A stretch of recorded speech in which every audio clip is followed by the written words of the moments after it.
Stormy Daniels came to court to testify, but it was Sean Hannity and Ted Cruz who got their panties in a knot. Take a look. And by the way, the testimony of Stormy Daniels that was salacious, that was the point of it. Listen, there is no person on planet Earth that believes Donald Trump has been celibate all his life. That is not news. But they want to drag him through the gutter because this is a political smear job. It's not about the rule of law. And it's frankly, it's tragic what is happening because the rule of law is important. It protects all of us. This is what banana republics do. Right. Why was she in the courtroom? She was there for one reason, and this should scare every American. She was there to humiliate and embarrass Donald Trump. They want to, if they could, they would like to keep Donald Trump in a courtroom for the next 180 days so he cannot campaign. The faux outrage that is stock and trade for Fox is on full display here by two of their biggest charlatans. On the campaign trail, candidate Trump maligned Ted Cruz's father and Ted's wife. But here he is in full brown-nosing mode, serving as a Trump apologist. Why? You have to believe that Cruz's ego, which is roughly the size of Cancun, Mexico in winter, allows him to think that he will be inheriting the Trump mantle at some point and make another bid for president. Newsflash, it ain't gonna happen, Ted. But his ego believes it, and so here he is defending Trump by trying to tear down Stormy Daniels. Ted decries the fact that the testimony was salacious. Well, Ted, Donald Trump had an extramarital affair with a porn star. How exactly is that not going to be salacious? And your reductionist complaint is just a pathetic distraction from what is really going on. The purpose of Daniels' testimony is to enter the affair into evidence so that the illegal cover-up can then be proven.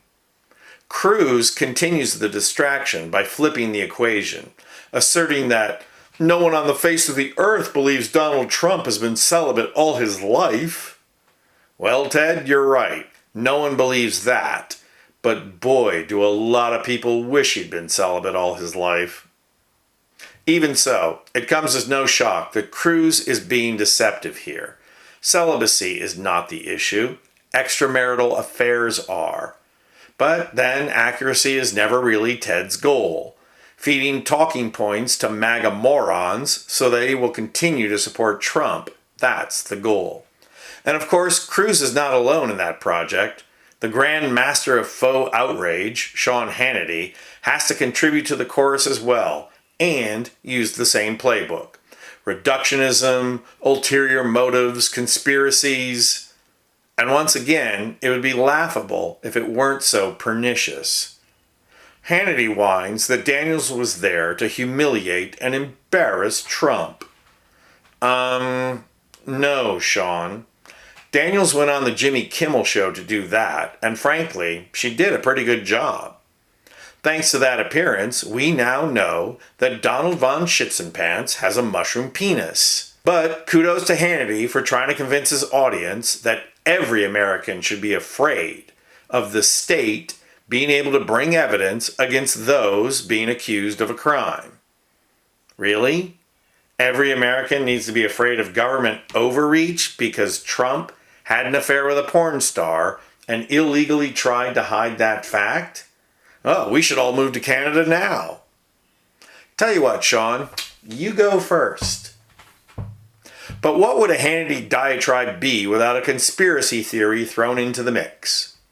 Sean wants to persuade the viewers that the appearance of Stormy Daniels proves that what the left wants is to keep Trump in court for 180 days. No, Sean. The left wants Trump in jail, where he belongs, for 180 years.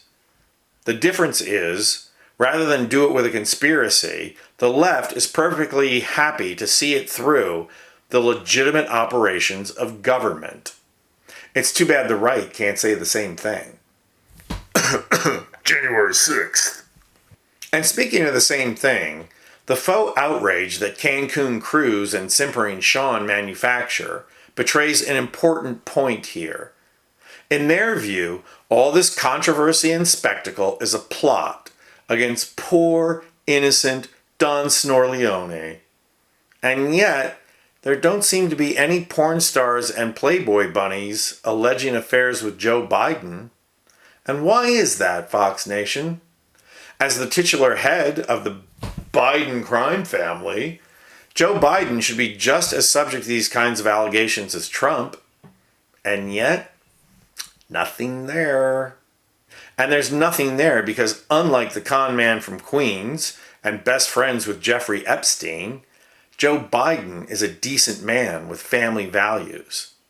That's what's really fueling your rage.